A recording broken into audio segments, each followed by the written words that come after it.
Ethan and Lucas thought they bought their dream home, until they walked inside and found 15 other people claiming they owned it too. Ethan and Lucas stood outside the cute blue house, grinning like they'd just won a lottery. "This is it," Ethan said. "Our dream home." Lucas nodded, practically hugging the for sale sign. "And the owner, Mr. Collins, is such a sweet old man. He even said we reminded him of his nephews." They signed the papers, paid the advance, and walked away feeling like responsible adults for the first time. 2 days later, they returned armed with paint buckets, rollers, and a long list titled Things to Fix Before Mom Visits. But as they reached the porch, Ethan stopped so suddenly that Lucas crashed into him. "Why did you—" "Lucas. Who are they?" Inside the house were 3 strangers. A man on a ladder inspecting the light bulb, a woman wiping the windows, and a teenager measuring the living room with a tape. Hi?" Ethan called out. The woman spun around. "Oh, are you from the cleaning service the owner sent?" Lucas blinked. "No, we're the buyers." The man on the ladder laughed so hard he nearly fell. "Buyers? Sorry, buddy, we bought this house last week." Ethan held up his contract. "No, we did." The teenager walked over, waving his own contract. "Okay, so which one of you is lying? Because we signed ours 3 days ago." Before anyone could argue, the doorbell rang, then rang again, then again, and again, and again. 10 minutes later, 15 people were standing in the front yard, arms crossed, eyebrows raised, all holding house contracts. A short man in a red shirt shouted, "I was here first, so it's obviously my house." A woman with sunglasses snapped back, "You were first? Honey, I paid the full deposit last Tuesday. Beat that."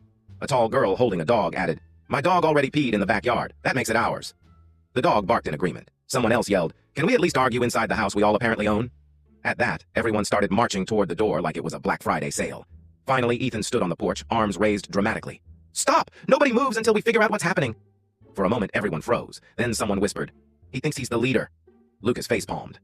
After a chaotic hour, and one minor fight over who got to sit on the porch swing, they managed to track down Mr. Collins. He arrived looking confused, holding a bag of groceries. "What on earth? Why are you all here?" the group shouted in unison. "You sold us your house!" Mr. Collins nearly dropped his milk. "I sold it once, to the nice boys." He pointed at Ethan and Lucas. "That's it!" 15 contracts flew into the air like angry confetti. Mr. Collins adjusted his glasses, examining the documents. "These aren't mine. The signatures don't match. And why would I sign my name as Colin with a K? My name doesn't even have a K." Everyone looked at each other. "Oh my God," Lucas whispered. "We've been scammed." The scammer revealed. Turns out someone had been pretending to be Mr. Collins, complete with fake IDs, fake documents, and very real greed. He'd sold the house to 14 different buyers before disappearing like a magician who knew tax evasion. The police got involved, investigations were made, and eventually the scammer was caught. Everyone got their money back, except their dignity. Ethan sighed as they walked away from the house for the last time. "Well, that was dramatic," Lucas nodded. "And dramatic." Behind them, the 15 buyers were still arguing about who suffered the most. The dog barked loudly, as if declaring itself the true owner.